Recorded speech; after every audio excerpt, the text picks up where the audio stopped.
Nous avons débuté ce matin dans notre parcelle sémencière la récolte du tournesol. Vous savez, la récolte du tournesol est une étape très capitale, est une étape très primordiale dans le processus de production du tournesol. Alors, salut à toi, j'espère que tu te portes bien. Moi, je vais super bien. Si tu me découvres pour la première fois, je suis Tego Farnelson. Je suis ingénieur agronome diplômé de la FASA de Chang. Sur les différentes pages, je parle d'agriculture, des systèmes d'irrigation et des machines utilisées dans le domaine agricole. Si ce sont des sujets qui t'intéressent, si ce sont des sujets qui te passionnent, tu es au meilleur endroit. N'hésite pas à t'abonner et de partager notre vidéo. Alors, pour ce qui est de la campagne agricole 2026, nous sommes en train de travailler sur 50 000 plants d'arbres fruitiers. Parmi ces 50 000 plants d'arbres fruitiers, il y a les avocatiers greffés, il y a les safoutiers, il y a les butacola, il y a les pommiers, il y a les papayes et bien d'autres espèces d'arbres fruitiers. Alors, pour ce qui est des avocatiers greffés, nous travaillons sur les variétés As, les As venant du Kenya. Vous savez, la As est une variété très précoce. C'est une variété qui produit 2 fois l'an. C'est une variété qui est plus demandée sur le plan mondial. C'est une variété ayant une teneur annuelle très élevée. Et pour cette saison, nous travaillons sur 10 000 plants de cette variété. Nous travaillons aussi sur 20 000 plants d'autres variétés comme Ixon, Brookset, Tonnage, Anahem, Taylor. Et ces variétés seront choisies pour les promoteurs en fonction de leurs différentes zones agroécologiques. Et pour ce qui est du tournesol, nous avons des semences, le tournesol des variétés noires et le tournesol des variétés zébrées. Les gens me demandent toujours la différence entre les variétés noires et les variétés zébrées. Et la différence est là, au niveau de la teneur en huile. La variété noire a une teneur en huile élevée par rapport à la variété zébrée. Mais au niveau du rendement, quand j'essaie de comparer les rendements sont souvent presque les mêmes, mais les rendements du zébré ont un peu tendance à dépasser les rendements du tournesol noir. Bon, bref, tout dépend juste du suivi. Donc, la récolte d'aujourd'hui consiste à faire. Donc, aujourd'hui, nous allons passer à la récolte ici avec du tournesol noir, ici dans notre parcelle sémencière. Et à côté du tournesol noir, nous avons aussi le tournesol zébré. Mais dans cette parcelle, nous avons uniquement le noir parce que vous savez, avoir sa teneur en qui est très élevée. Et le tournesol est produit pour transformer en huile de tournesol qui a plusieurs vertus. Aujourd'hui au Cameroun, beaucoup de gens s'intéressent à cette culture et on a souvent une limite où nous allons vendre. Mais je tiens à vous rappeler qu'on a quand même déjà quelques personnes qui se lancent dans la transformation et que c'est déjà une très bonne information pour nous et qui va permettre à beaucoup de promoteurs de se lancer dans ce domaine. Vous savez, le tournesol a plusieurs avantages et aussi la production est très moins coûteuse. Donc il ne faut pas trop de dépenses, pas trop d'entretien. Bref, ce qui nous intéresse, c'est la récolte aujourd'hui. Mais si tu es intéressé par la culture du tournesol, je pense que tu peux facilement nous contacter. Ouais, ça fait quand même 5 ans que je suis dans ce domaine et on a déjà quand même plusieurs pistes à pouvoir développer cette filière. Et on travaille au quotidien pour pouvoir trouver des solutions pour ce qui est de cette culture. Et l'étape qui est aussi souvent compliquée dans la production du tournesol, c'est les graineuses. Aujourd'hui, les graineuses se fait plus, on égraine le tournesol de manière manuelle. Et surtout au Cameroun, en Afrique, ça se fait de manière manuelle. Pourtant, ceux qui vont travailler sur les grandes superficies, c'est un peu compliqué, très compliqué pour eux de faire des grainer à main. C'est la raison pour laquelle nous sommes en train de travailler sur une machine avec un partenaire et qui va nous permettre de faire ce travail. Donc on va essayer de voir comment on peut faire une graineuse batteuse qui va essayer de faire ce travail.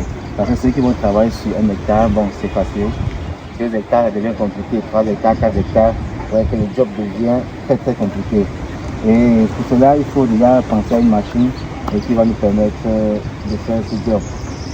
Nous avons préparé les outils parce que, comme étant donné que nous avons un champ sémencier, et nous avons aussi, on a une balance là qui va nous permettre de mesurer les différentes capitules.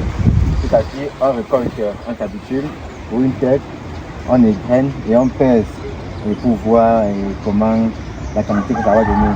Et à partir des résultats qu'on aura, on pourra maintenant faire l'extension sur 1 hectare et pour voir la quantité, le tonnage en hectare. Parce que aujourd'hui, la littérature va nous dire qu'on récolte 3 tonnes, 4 tonnes, 5 tonnes, 6 tonnes. Mais il faut rappeler que tout dépend des conditions environnementales, tout dépend de l'entretien, tout dépend du suivi, tout dépend de la variété, tout dépend du sol. Il y a plusieurs paramètres qui entrent en jeu. Mais pour ce qui est le tournesol jusqu'aujourd'hui, quand les cultures émettent également de l'engrais, c'est une culture qui n'est pas exigeante, qui ne fait pas le traitement, parce que le tournesol n'est pas encore sensible aux maladies. Donc c'est la particularité que nous avons aujourd'hui. Donc la vidéo d'aujourd'hui va plus parler de la récolte, mais la récolte c'est juste une étape dans le processus de production du tournesol, parce que les nouveaux ne savent pas encore à quel moment il faut récolter le tournesol, mais ceux qui ont une vision physique peuvent facilement identifier à quel moment il faut récolter. Je tiens à vous rappeler que le cycle du tournesol c'est 3 mois et demi, 4 mois. Donc même toi, si tu n'arrives pas à voir à quel moment il faut récolter, en fonction de ton cycle, tu peux quand même savoir à quel moment il faut récolter. À l'ouest, le tournesol part jusqu'à 4 mois. Pourtant, dans d'autres zones, le tournesol part jusqu'à 3 mois et demi. Et aussi, ça dépend aussi de la période. En saison sèche, on récolte facilement le tournesol. Pourtant, en saison pluvieuse, on a la peine à faire cette différence, parce que avec les pluies, les tuyaux deviennent toujours vertes, les feuilles deviennent toujours vertes. On n'arrive pas à identifier. Et en saison sèche, on peut facilement récolter un dépôt au soleil. Après 2-3 jours, ça fait sèche. On égrène facilement. Et beaucoup essaient souvent le bâton pour libérer. On a plusieurs quand même méthodes qui sont encore archaïques, qui sont encore artisanales pour l'égrainage du tournesol. Donc on va travailler dans ce sens pour pouvoir dans cette musique trouver des solutions. Donc ceux qui vont se lancer dans la culture du tournesol pour 2026, les semences sont déjà disponibles et nous sommes en train de préparer les meilleures variétés pour vous. Donc ici vous allez voir comment ça avance là. Donc ceux qui comptent se lancer dans la production du tournesol, ici on va rappeler que les semences sont disponibles. Et viens un peu voir. Voilà, les semences sont disponibles. Nous avons ici le tournesol noir et le tournesol vibré aussi disponible. Notre particularité, c'est que nous mettons à votre disposition les semences. Et on fait le suivi ensemble, la récolte et même la commercialisation. Parce que je suis en train de recenser tous ceux qui sont en train de lancer la production et la transformation. Donc c'est un peu l'une de nos particularités. Donc là c'est 1 kg. Et on me pose la question, sur un hectare il faut environ combien de kilogrammes. Et sur un hectare, ceux qui vont travailler en haute densité, vous allez partir jusqu'à 10-11 kg. Ceux qui vont travailler en moyenne densité, vous allez travailler à 9 kg. Ceux qui vont travailler à faible densité, vous allez travailler à 7 kg. Donc c'est un peu ça le principe, et tout dépend aussi de la densité des semis. Tout dépend de ça. Et mais je tiens à vous rappeler que le tournesol se cultive très bien en haute densité. Vous voyez par exemple ici. Vous voyez comment ici. Vous voyez comment ici. Quand vous regardez les cartons là, ça c'est tout 30 centimes. 30 centimes. Là il prend des centimes. Là c'est moins de 20 mètres carrés. Je mets 4 plans de tournesol. Vous voyez que ça devient intéressant. Dans la mesure où quand tu densifies, ça augmente la production. Vous voyez comment ça porte. Donc ça n'impacte pas vraiment sur la production. Vous voyez comment ça porte. Donc ça n'impacte pas vraiment sur la production. Vous voyez comment ça porte. Donc c'est bien. Donc si tu as un projet pour la culture du tournesol, je pense que c'est le meilleur moment de nous contacter pour une puissions te réserver les meilleures semences de tournesol, les semences de qualité.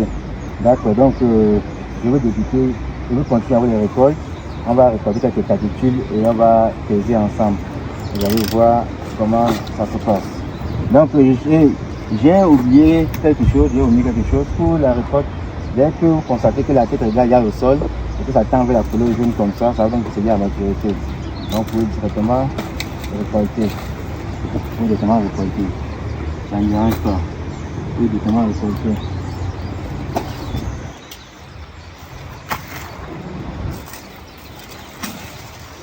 Donc on va peser les capitules ensemble.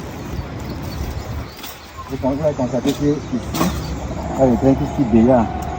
Bon, il y a vraiment aussi les oiseaux qui consomment déjà un peu. Les oiseaux qui consomment déjà un peu. Il faut directement anticiper. Voilà. Directement anticiper.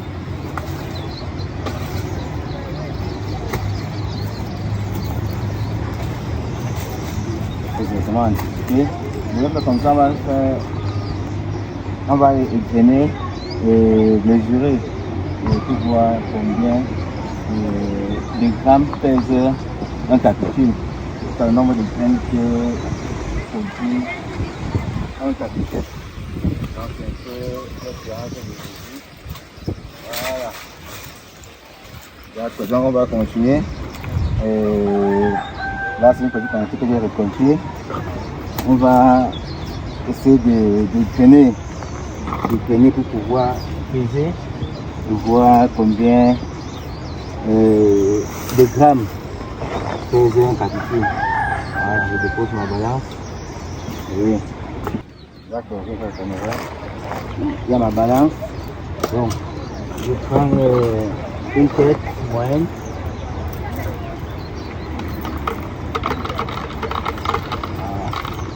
J'essaye de grainer. Quand ça n'est pas encore bien sec, de grainer un peu compliqué. Mais généralement, quand on récolte comme ça, il faut déposer.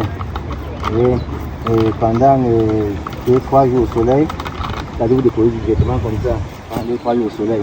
Dès que vous venez comme ça, là, vous prenez, vous faites deux comme ça, deux capsules, vous frottez entre eux, ça va libérer. C'est pas grave. Et quand nous sommes en train de faire de l'expérience, on va aller comme ça voir ce que ça va donner. Voilà. Et quand ce n'est pas encore sec, c'est un peu compliqué.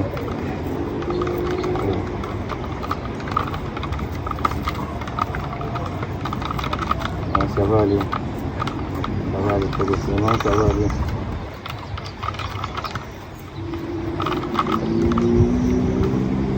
Progressivement, ça va aller.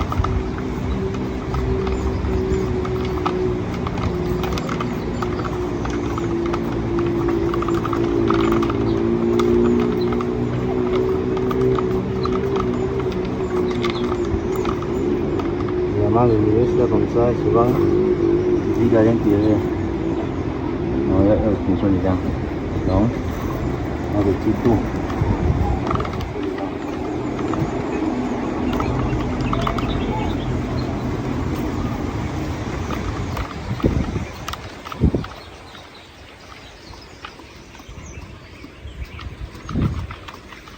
Voilà. Ce que ça va donner. Vraiment, après ça, on doit vanner. On va pour retirer les déchets. Donc voilà ce qu'on a eu. Et on va essayer de peser. Donc on va peser. Donc on a eu la balance.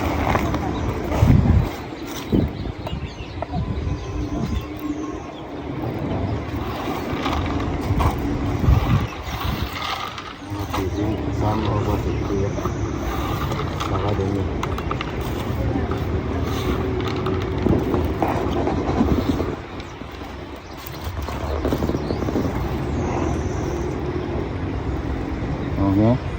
Là, ça donne 118 grammes.